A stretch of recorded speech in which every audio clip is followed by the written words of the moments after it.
Good afternoon, everyone. My name is Stan Orchowsky, and I am JRSA's Director of Research. It's my pleasure today to welcome you to our webinar, CrimeSolutions.gov, your source for justice research evidence, our kickoff webinar for 2014. I want to remind you a few more times before we start to mute your phone. Please make sure you hit the mute button on your phone or dial *6. Today's webinar is going to familiarize you with CrimeSolutions.gov, the website, and make you aware of some of the resources available on the website. I want to make sure before we start that I thank our partners, the Bureau of Justice Statistics, for helping us to make this webinar possible. I'm going to go over a few logistical items before we begin the presentation. We're going to be recording today's session for playback in the future. So the link to the recording will be posted on the JRSA website and emailed to attendees and those on the waiting list. Today's webinar is being audiocast via the speakers on your computer. If you do not have speakers or you prefer to use your phone, please use the number contained in your registration email or on the event tab located on the top left-hand side of the screen. Once again, I want to remind you that you can press *6 to mute your phone or mute your phone using the mute button. If you have questions for the presenter, we encourage you to submit them using the chat feature on the right side of your screen. Please select Host and Presenter from the drop-down menu next to the text box. If for some reason you'd like to communicate with JRSA staff during the webinar, please submit your comment using the chat feature to Jason Trask, or host. The session today is scheduled for an hour and a half, and we will end promptly at 3:30 Eastern. If for some reason you have technical difficulties or you get disconnected during the session, you can reconnect to the session using the same link that you used to join the session initially. Also call WebEx Technical Support at 1-866-229-3239. At the end of today's webinar, we're going to ask you to complete a short survey. The information you provide will help us plan and improve future webinars and meet our reporting requirements, so we would appreciate it if you would take a minute or two and complete that. Once again, before I introduce our speaker, if you've just joined, please make sure to mute your phone by using the mute button or pressing *6. Our presenter for today's webinar is Tom Feucht. Tom is the Executive Senior Science Advisor and Acting Deputy Director at the National Institute of Justice, part of the U.S. Department of Justice. Been with NIJ since 1994, where he has served as Chief of the Crime Control and Prevention Division and as NIJ's Deputy Director for Research and Evaluation and Head of the Office of Research and Evaluation. Tom received his doctorate in sociology in 1986 from the University of North Carolina, Chapel Hill. So perhaps he can explain to us why Tar Heels basketball has gone down the tubes this year. And he is currently serving as the Program Director for NIJ's CrimeSolutions.gov. Tom, welcome, and thank you for doing the webinar. Thank you, Stan. It's great to be here, JRSA, and to you and all your staff for making this possible. On the question of North Carolina, we'll have to wait for the evidence to come in. Maybe somebody can do that evaluation. It's a little out of scope for NIJ, but I'll be interested in the results. Today, I'm happy for the chance to talk with folks about CrimeSolutions.gov. I think lots of folks across the field of criminal justice, juvenile justice, and victim services have some exposure to or some knowledge of CrimeSolutions.gov. Others may be very well versed in it. There are some new things that we're going to talk about today that even folks who have known about Crime Solutions for a long time might be unfamiliar with. And I'm guessing that there might be some folks online today that are perhaps take a first look at Crime Solutions. So I'm going to give some basic background, and we'll leave plenty of time for specific questions that folks might have about Crime Solutions. what I'd like to do today is a couple of things. I'd like to give just a bit of background about my agency, NIJ, and talk a little bit about this line of business that NIJ is in, this knowledge-building business of criminal justice research, and then spend most of our time talking about CrimeSolutions, and in particular, talk about a new module that just got built out late last year that incorporates results from meta-analysis. Lots of really exciting things happening in CrimeSolutions, and this is a terrific timing for us to sit down together and take a look at it. The National Institute of Justice is one of the bureaus of the Office of Justice Programs. It's the science office responsible for work around research, program development, testing, and program evaluation. NIJ comprised 3 science offices. We have a forensic science office, a physical material sciences office, and an office that's focused on social behavioral sciences. NIJ is a brand new home for CrimeSolutions. CrimeSolutions.gov was developed and unrolled more than 2 years ago. It was an initiative out of the Office of the Assistant Attorney General for OJP, and it came to NIJ just this year. This is NIJ's website. One of the things that I think I, like a lot of folks, learned about websites is that there are lots of pull-down menus that could be really handy. One of the things that I want to say about our website and about the CrimeSolutions.gov website is that search engine on both of these websites is really, really good, really reliable. So that search box, and we'll talk a little bit about that on CrimeSolutions.gov, the search box in the upper right corner is a real useful portal to look up or finding any kind of information that you're looking for, whether it's in forensic science area, science and technology, or in social behavioral science. There's one other website that I want to show you, and that's our National Criminal Justice Reference Service, NCJRS. Many folks, I'm sure, subscribe to information services that come from NCJRS.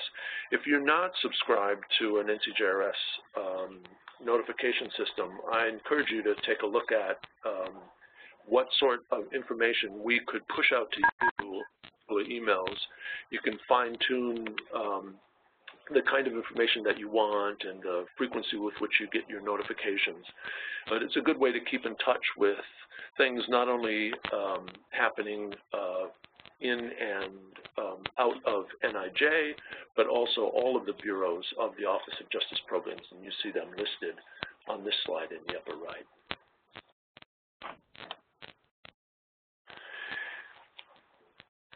One of the things that one of the recent developments in the recent history of NIJ was an assessment conducted by the National Academy of Sciences, completed just a few years ago.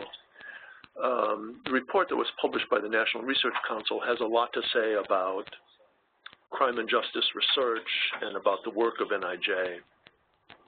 One of the key ideas that came out of that study was a narrative around the issue of building cumulative knowledge.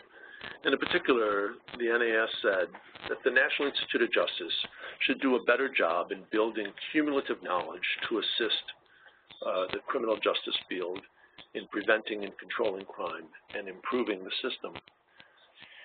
So since this report, and in many ways even before the report, NIJ has spent a lot of time working on and thinking about this notion of cumulative knowledge. And I think there are lots of ways to peel this apple, what we might mean by cumulative knowledge. And I think it has implications for how we think about CrimeSolutions and how we talk about CrimeSolutions. And So I want to spend a little bit of time talking about this idea of cumulative knowledge, and we'll return to it toward the end of the webinar.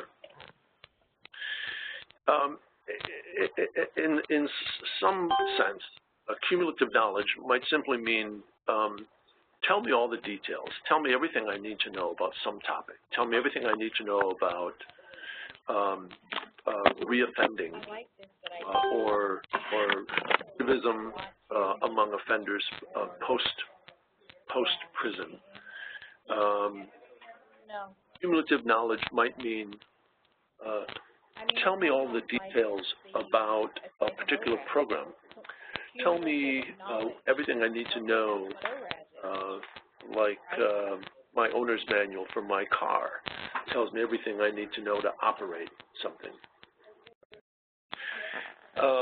And of course, there's a world of program areas and criminal justice issues and problems that we'd like to help inform. And so you can imagine an entire bookshelf of owner's manuals on juvenile justice, on arrest policies for domestic violence, on substance abuse treatment, on reoffending prevention, on gangs, on violence, and so on.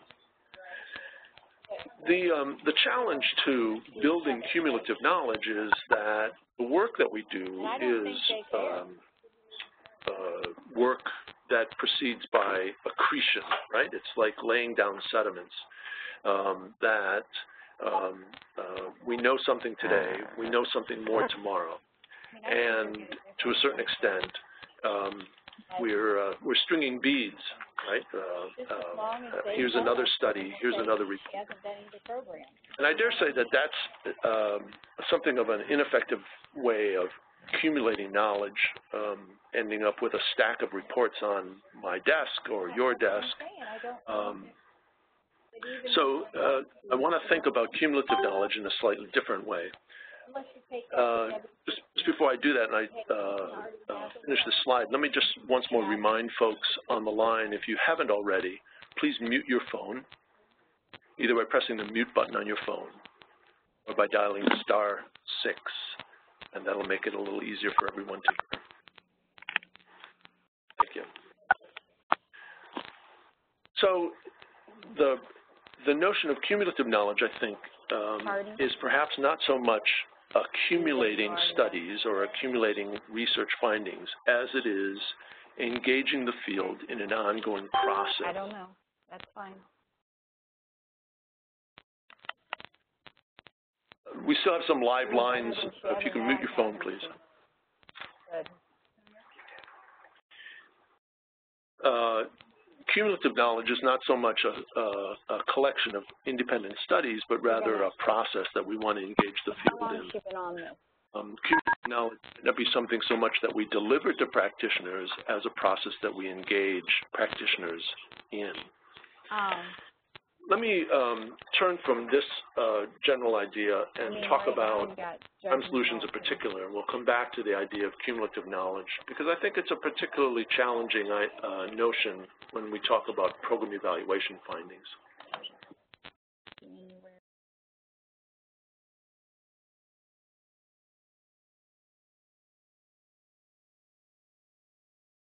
All guests have been muted.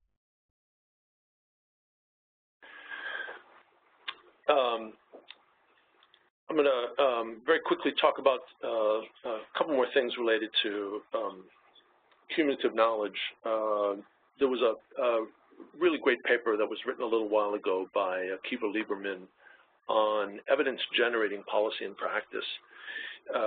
And folks who work in program areas or in policy areas might be looking for a program to adapt to their setting and to their context.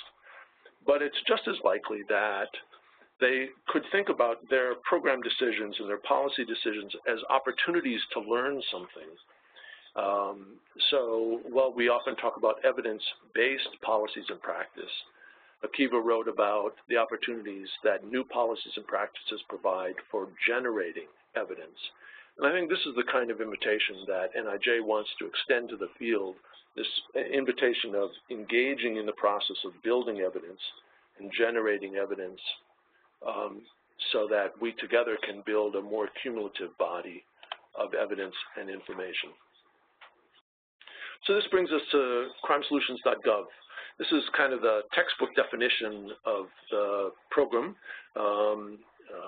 When it was first built within OJP, we were looking to establish a single credible online resource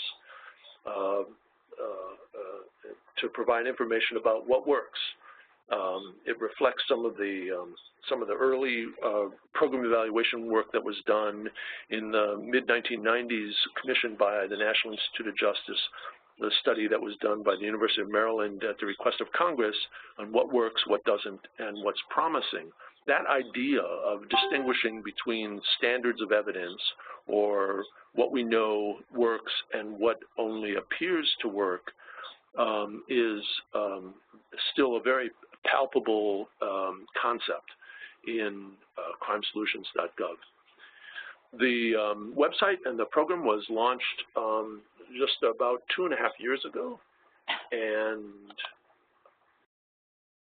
it now exists at the National Institute of Justice. We are extremely proud of the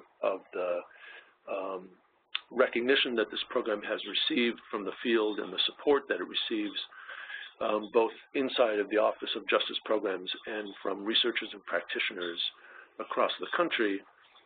We've recently also received some queries from international colleagues who are interested in either building something like CrimeSolutions or adapting the results and the findings in CrimeSolutions to non-English speaking audiences.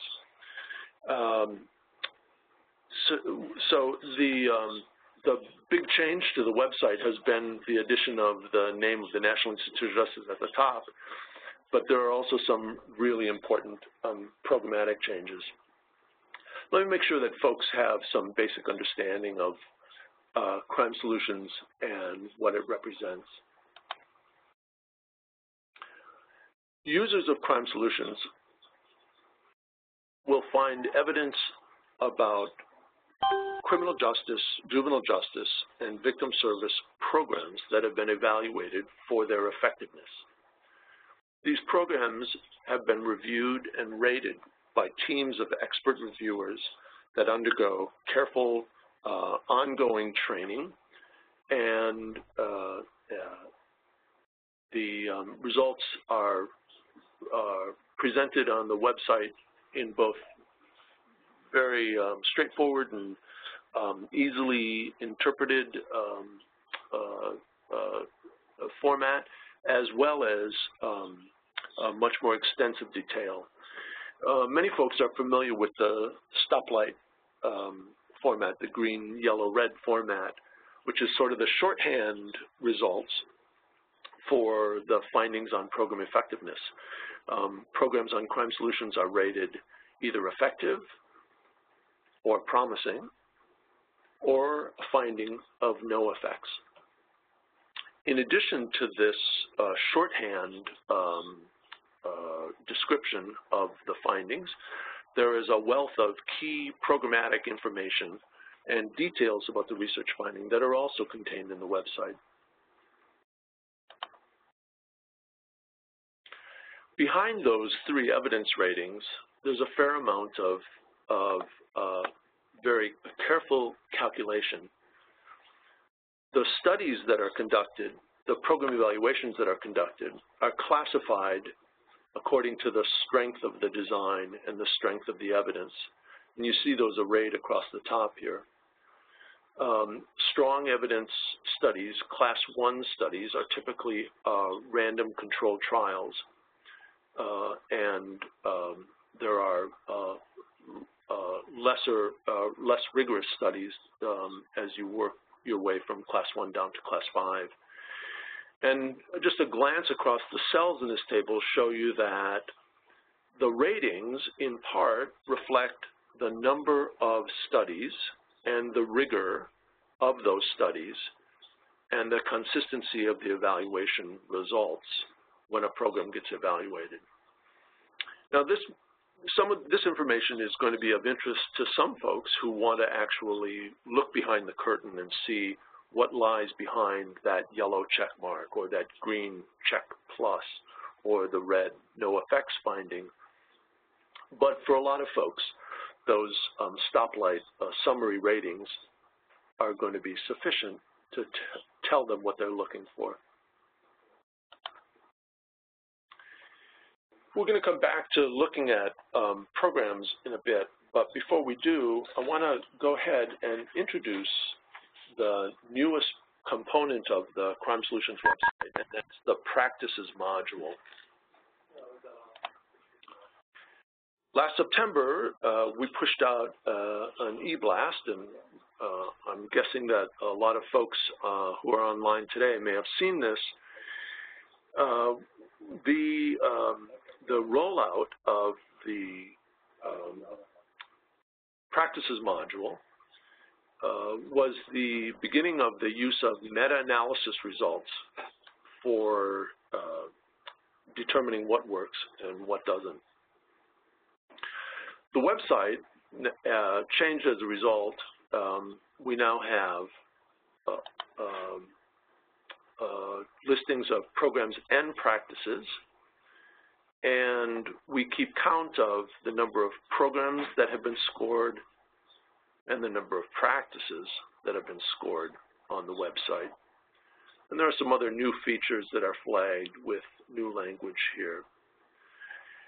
The module of practices has been fully integrated into the website in a way that we think is pretty usable, pretty transparent, and still provides ready access to program listings and all the other details.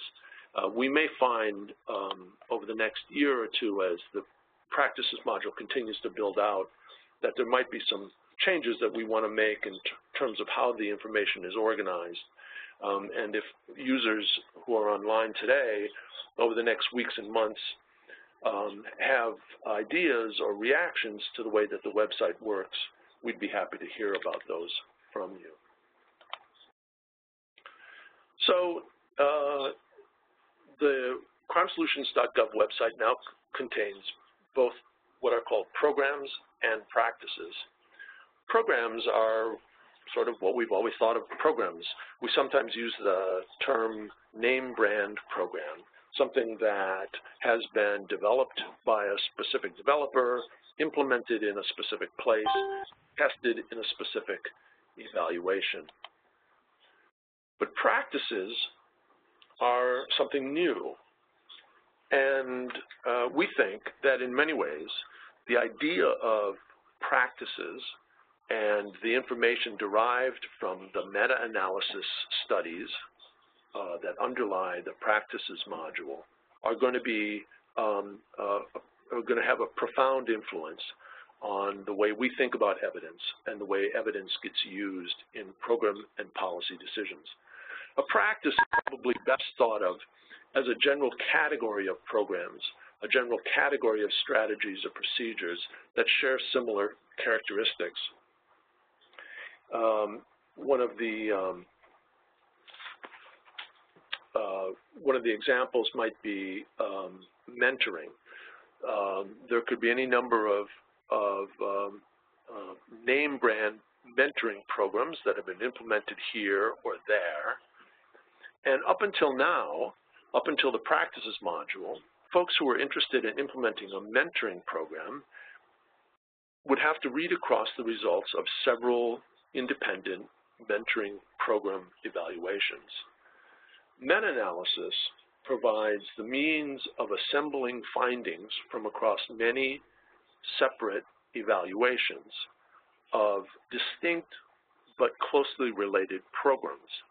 Even if those programs weren't identical, even if they didn't address exactly the same sort of population, even if they weren't exactly the same sort of intervention, meta-analysis has a way of finding out, on average, what's the result or what's the effect of this kind of program.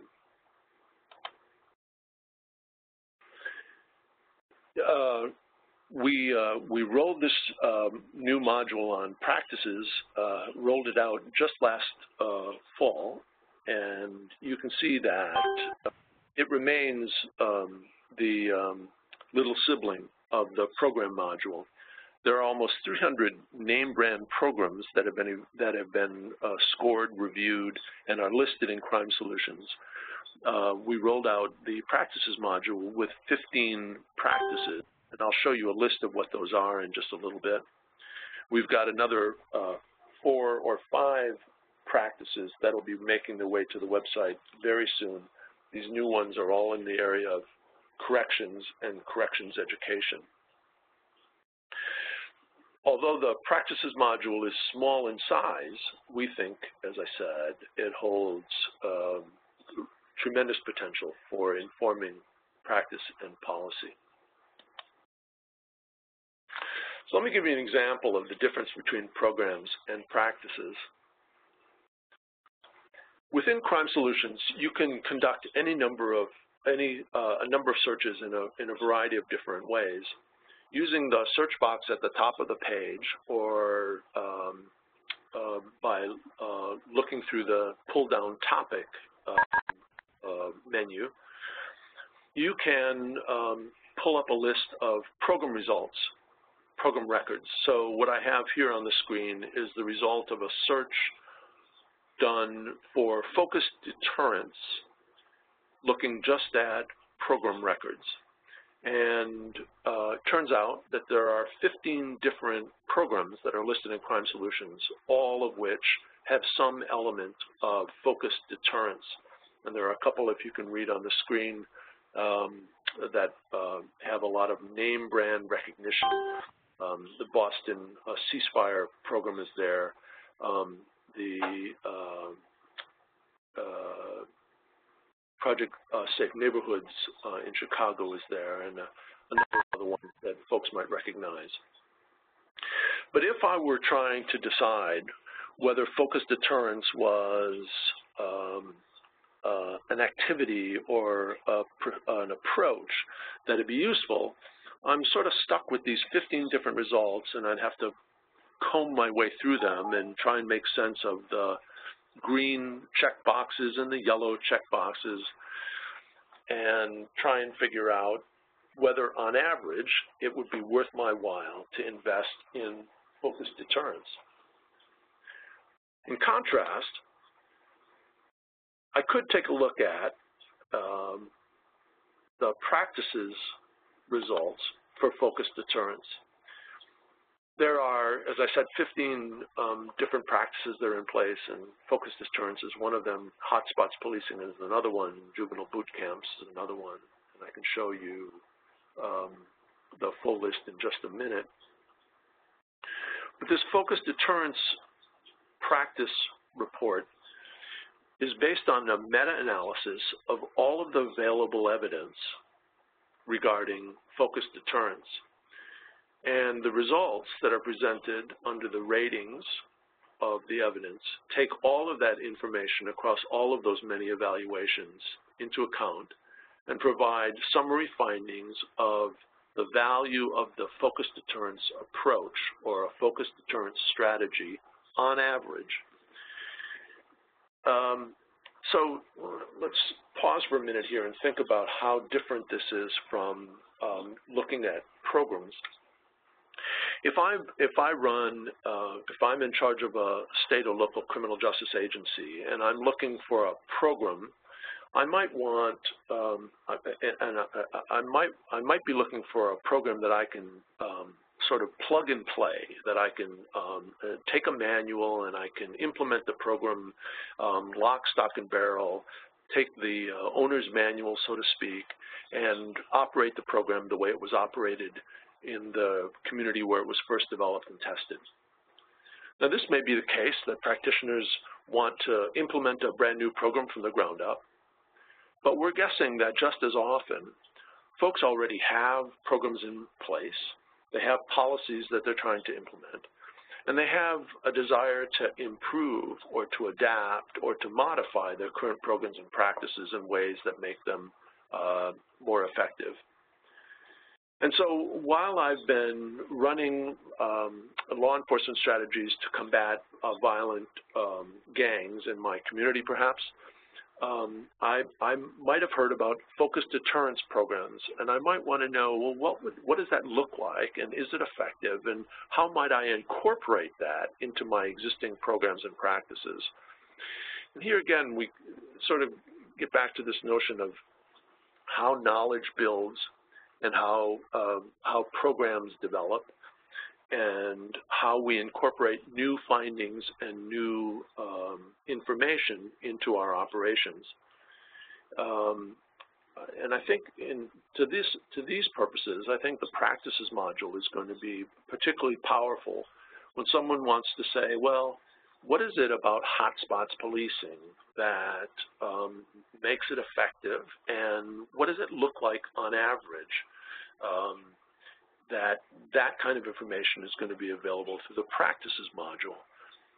Name brand programs and sort of manualized programs that tell me first do A, then do B in order to get result C are all still available within CrimeSolutions, but the practices module, I think, provides us with a new way of thinking about the relationship between evidence and programs and policies. I want to talk just a little bit. Let me show you just a little bit about the profiles that you'll find on the website. In many ways, the practices profile are very similar to the program profiles. They contain slightly different information, but they're organized in much the same way. This is an array of 2 pages of the profile for the focused deterrence practice. These gray bars are pull-down accordion files. You can see 2 down here at the bottom of the second page on cost and the description of the meta-analysis results that were reviewed. These are still folded up. You could click on them and unfold them, and you could collapse these upper categories. This goes on for several pages with a lot of information about what studies were used, how many meta-analyses went into the practice profile, what specific outcomes were used to assess the practices, how they were conducted, and whether there's information about cost and other features. Also on the website, for folks who want to, again, sort of go behind the curtain and see a little more detail, also on the website is a lot of information about how the practices are scored. There are basically 5 components that go into the scoring of these meta-analysis results. There's a screening process. There's a process for rating the quality of the evidence, and then a set of activities that go into calculating and computing the final results. The screening of a meta-analysis is a fairly involved process. I won't spend a lot of time here, but basically asking a lot of questions about whether it's topically relevant to the criminal justice field, whether it actually gets at aims to reduce crime, delinquency, or some other criminal justice focus. We pay a lot of attention to where the literature for the meta-analysis comes from, that it derives its findings from at least 2 different sources, and provides some information about unpublished literature and how that was incorporated. Studies, very much like the rest of the CrimeSolutions approach, the meta-analysis practices module places a high premium on the use of control groups and how those data are reported. And we're also attentive to the recency of the findings. So at least half of the studies included in the meta-analysis have to have been published on or after 1980. And that's just to get a meta-analysis screened in. Once the meta-analysis is screened in, We take a look at the quality of the meta-analysis. We're looking at the methodological quality, the way that outliers are handled, how effect sizes are calculated, heterogeneity, publication bias, and a number of other factors that perhaps only researchers might care to read about. But again, all of this information, in the interest of transparency, is available on the website. There's more information on the website on how the evidence is summarized and how the final evidence ratings are calculated. And I encourage you, if you want to know more about that, to take a look at these sort of background information pages on the website. The website, this module of the website was launched with 15 practices, as I've said, and this is the list of the 15 practices that you'll find on the website. Keeping in mind that in any one of these areas, folks may be familiar with one or another or several name brand programs, right? The boot camp that was conducted in your state, or a particular juvenile drug court, or a particular name brand mentoring program, or one police department's experience with hotspots policing. What these practices provide is, again, the results of these strategies on average across all of the available evidence as provided by rigorous meta-analyses, how effective a particular practice might be. And as I said, we're on the verge of adding another set of practices, and we think that this part of the CrimeSolutions website has tremendous potential for growth and for influencing practice and policy in ways that I think programs may not always be able to.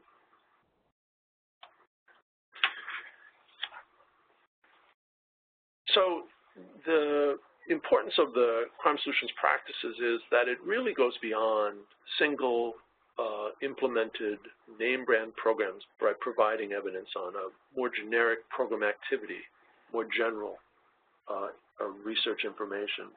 And I think it acknowledges in a new way the way that evidence both accumulates across similar programs and the way that evidence is brought to bear on existing programs and implementations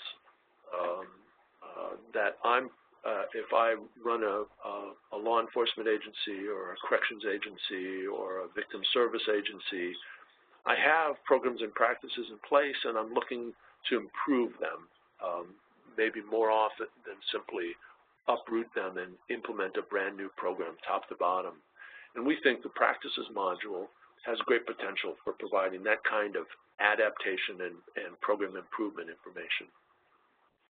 I think the practice module also provides real strong incentives to researchers to continue to improve the rigor of program evaluations.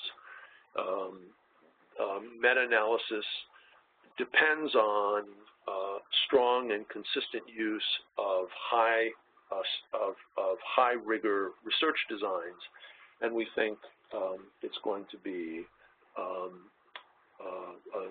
added incentive for program evaluators to make sure that their studies can measure up to the requirements of meta-analysis.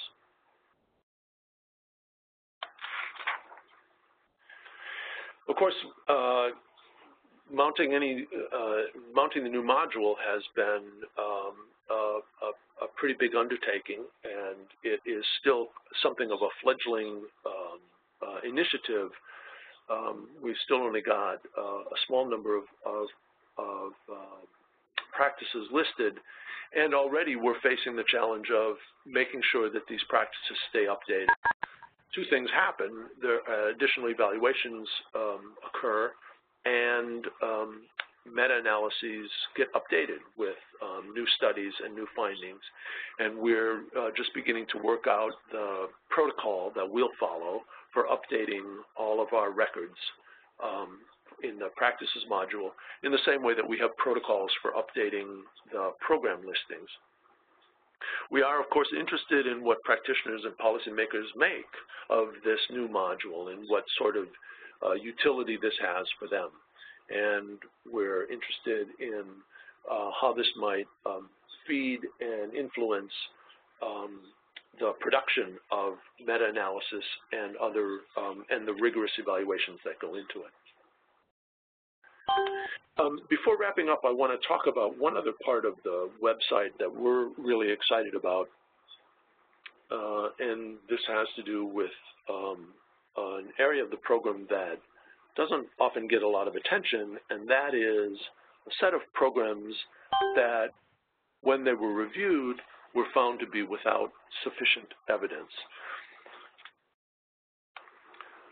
There's a part of the website that you can visit that tells you all about CrimeSolutions.gov and the program review and rating process from start to finish. This is the top of that page, and part of it is a small section about programs that were found to have insufficient evidence. Now, there's some confusion, I think, that red stoplight, which says no effects, meant that there was no finding. And that's not quite the case. If a program gets a no effects rating, that means that there was sufficient evidence to say that the program did not work. In a lot of cases, however, a review of the available evidence shows that there's insufficient evidence to reach any kind of conclusion. There are 300 programs listed on the website, give or take, that have green, yellow, or red ratings. There have been another 100 and some programs that we reviewed or that we examined, and in some cases reviewed all the way through the process, only to find out that we could not reach a conclusion on the strength of the evidence. Up until now, this list of 100 programs without evidence have been sort of listed in a kind of a back room of the website. If you scroll down on this page, you'd find that list of all of those programs. What we've never done for the field is to help people understand how these programs failed the sufficiency, the evidence sufficiency test. We're now building out this part of the website to show how these studies failed to generate sufficient information about the program. Notice that what's insufficient here is the evidence about the program, not the program itself. We're not in a position to make any statement about the program, but what we can say is that in this 100 or so cases, the evidence that was gathered, the study that was conducted, was done in a way that provided insufficient evidence to know anything about the program, whether it worked or not. We think that this information is going to be real useful to both program operators and program evaluators.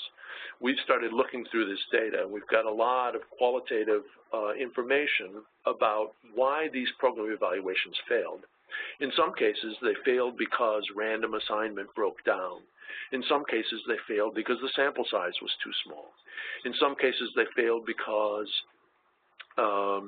the difference between the control group and the experimental condition was insufficient. But we think that this information is going to help the field, both folks who have programs that they want evaluated, as well as folks who are conducting those evaluations. This will really help the field think through how to make more robust program evaluation designs and how to reach clearer findings about program effectiveness.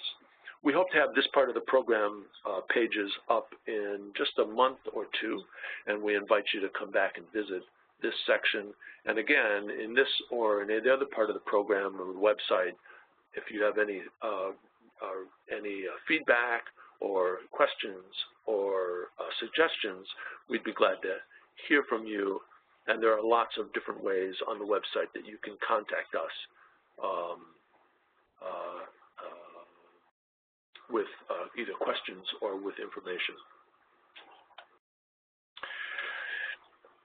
Stan, that wraps up my presentation, and I'd be happy to take any questions. I know folks have been listening to me talk for a long time, and they may have some questions, and would love to engage them in a discussion. Thanks, Tom. Some really good information about CrimeSolutions.gov, and I'm sure people do have questions. Just a reminder that you can submit questions using the chat feature on the right side of your screen. Just select host and presenter from the drop-down menu.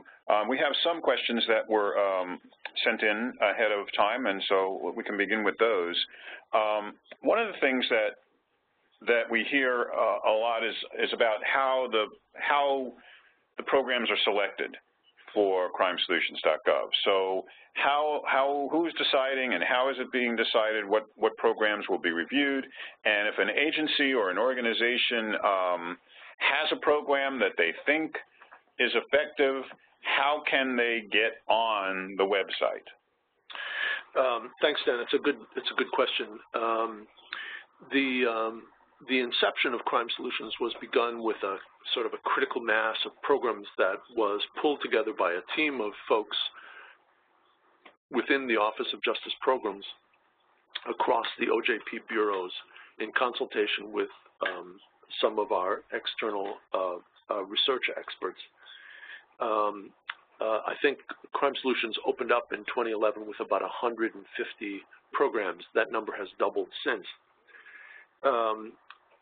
Since that original batch of programs, program nominations have continued to come through the nominating process that exists on our website.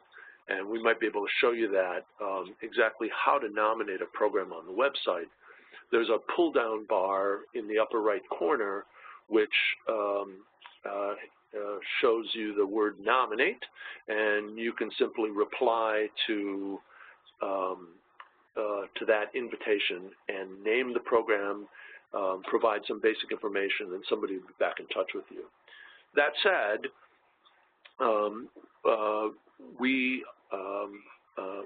we receive a lot of nominations for programs, and we've got a lot more programs to review than we have resources even at this point. But we always try and be responsive to the needs of the field, particularly if there's some good, strong evidence that can inform practice and policy. So if folks have a program or findings that they think ought to find their way into CrimeSolutions, I invite them to take a look at the website and submit that right through our website.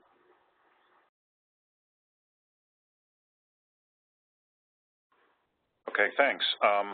Another question that we hear about a lot is this question of implementation. So we have all these programs on CrimeSolutions.gov, but it seems that a lot of this is dependent on being able to implement these programs with some level of fidelity. So are there tools that are available, or is that anything that's been discussed in terms of future issues? And actually, as I mentioned, and maybe you want to talk a little bit about future, plans for if there's anything new coming on that we can look forward to. Sure. Thanks, Dan. I think we've got the website up now on the page that folks can see. Just before I go on to that question about implementation, let me just make sure that folks see where this nomination feature is. If you want to nominate a program, there's a lot of information here about how to do that, what kind of submission information is going to be required. There's an online nomination form, and you can even go and just ask questions and say, well, I'm thinking about nominating a program, but I'm not sure that it's the right thing. You can find it here. In terms of implementation, there are a couple of things that I guess might be useful. If we looked at, let's just do a search for programs on domestic violence. And again, you know, I sort of learned old school to use pull-down menus. I think as search engines have become more and more powerful, the search boxes on websites are a resource that folks often overlook. If we took a look at a program like Nurse-Family Partnerships, by the way, there are, this gives us some basic information about how many programs are available in a particular area. This is the program information that we'll find on a partnership, but over on the right-hand side is some basic information about the program, including who developed the program, whether there's a website available, whether there's email contact, and often other information about manuals and resources that might be available. So for folks who are looking for implementation guidance, although CrimeSolutions isn't built primarily as a sort of a repository for program implementation information, there is a lot of information to be found. If you look at a program, find that it's been effective, and you want to be in touch with someone who worked on that program or who developed it or who implemented it, that information is available here on the website. So I'd encourage you to take a look at that.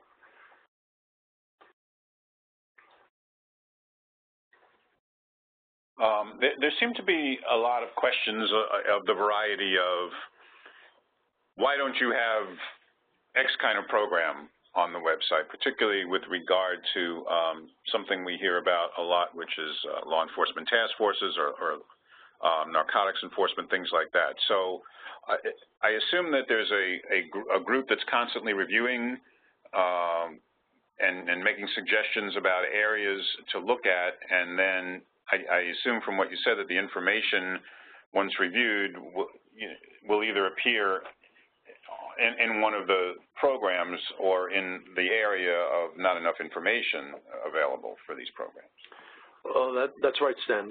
We have 7 teams headed up by senior researchers that pretty much span the criminal justice, juvenile justice, and victim service areas.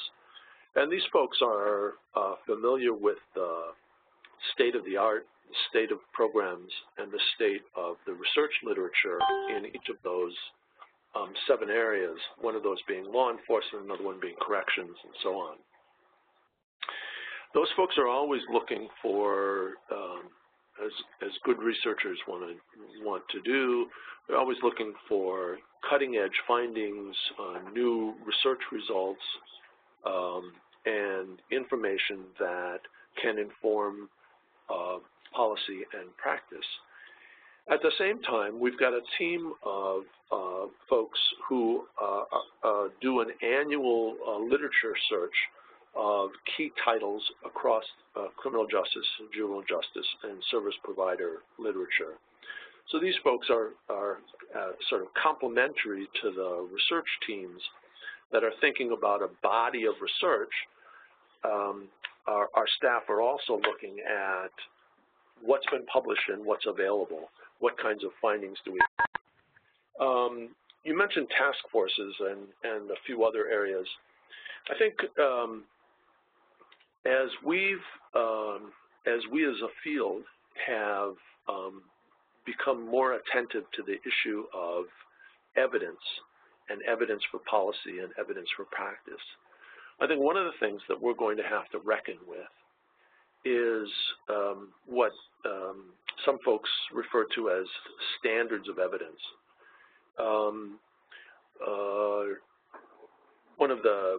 One of the issues that people end up talking about when we talk about standards of evidence is the role of RCTs, or randomized controlled trials. You'll hear folks refer to RCTs as the gold standard, or the most rigorous approach. There are, of course, policy questions and programs that don't lend themselves to randomized controlled trials. for a variety of reasons. You can imagine studies about the deterrent effect of capital punishment, for instance, to name sort of just one obvious case, where an RCT might not be the easiest thing to implement. But for other reasons, some community-based or sort of larger policy initiatives are also difficult to imagine evaluating by anything like a randomized control trial where some cases are assigned to a control group and some cases are assigned to the experimental intervention. CrimeSolutions early on made a commitment to the standards of evidence that incorporate randomized control trials and gives high priority also to quasi-experimental designs. This means that within CrimeSolutions, we're going to find things that lend themselves to those kinds of program designs. And policy questions like state laws having to do with taxation on tax strategies to support crime fighting, for instance, or state laws around the diversion of drug users from criminal justice processes. Things like that that are simply not going to be found in RCT designs are not going to find their way into CrimeSolutions as readily as something where cases can be randomly assigned to control groups and to experimental groups. Now that said, we at NIJ are very interested in thinking through with the field how best to think more broadly about the standards of evidence that the entire field needs to inform practice and policy at every level, including questions of task forces and state policy and laws of those sort, things that don't always lend themselves to random assignments. But it's true that in a clearinghouse like CrimeSolutions.gov, you'll find a certain type of program, a certain type of intervention because of the decisions that are made in how we organize evidence and the role that things like RCTs play in categorizing the strength of the evidence.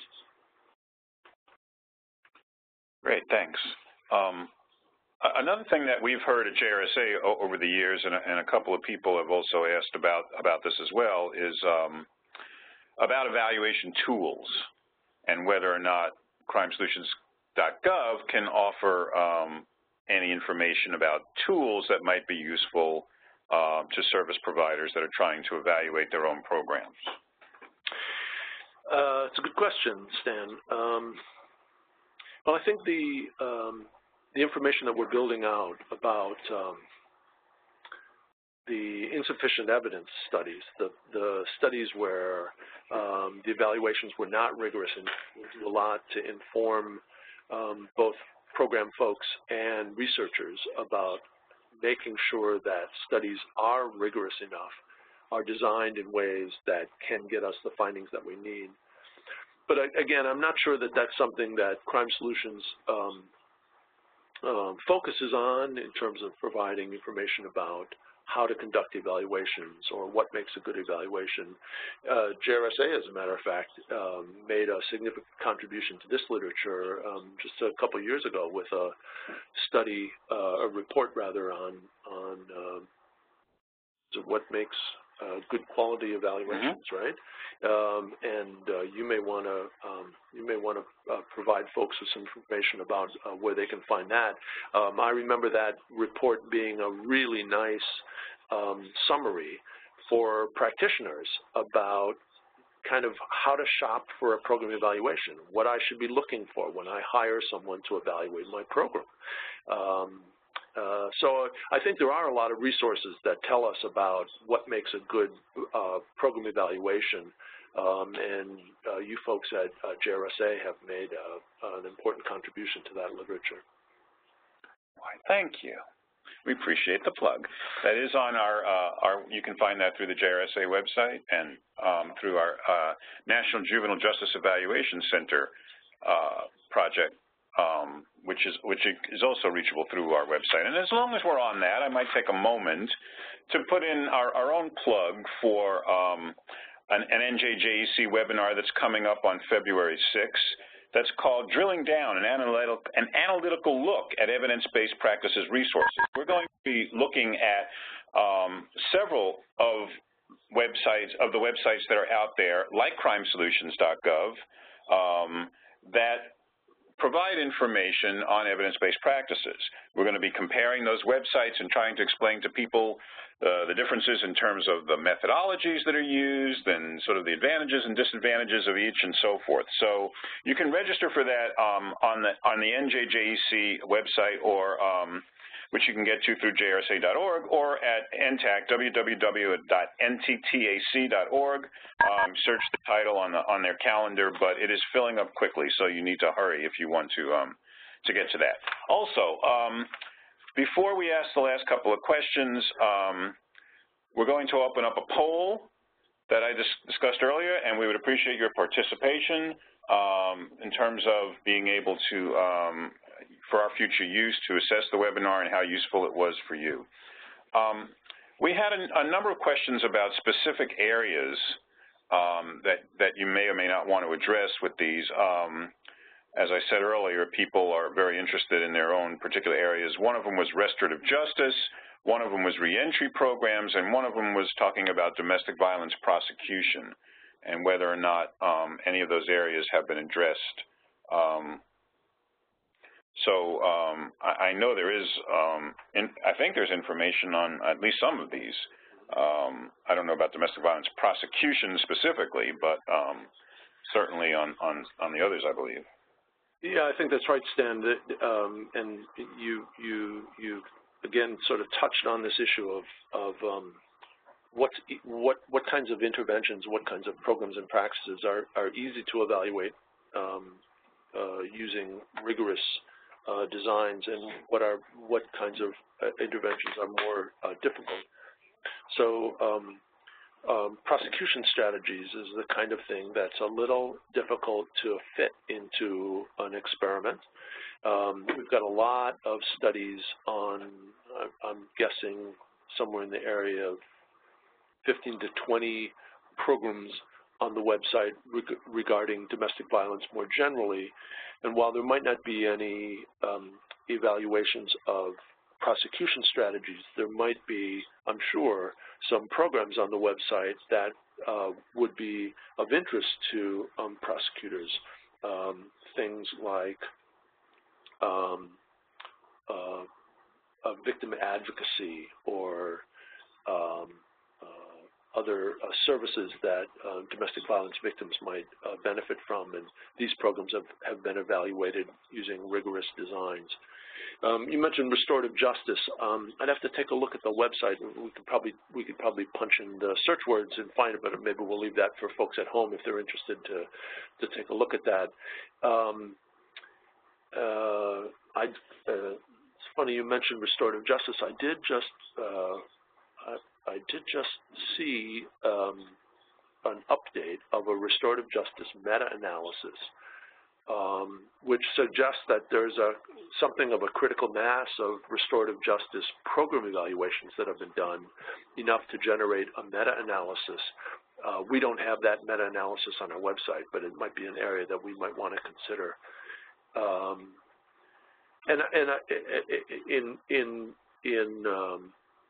In the process of looking at that study, and in part in preparation for this webinar, I tried to get a handle on how many meta-analyses have been conducted in the area of criminal justice.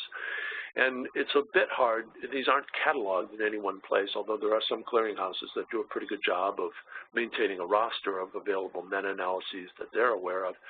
Best guess is that there are somewhere between 1 and 2,000, and it may be topping out over 2,000 now, 1 and 2,000 meta-analyses in areas that would be of interest to criminal justice policymakers and practitioners.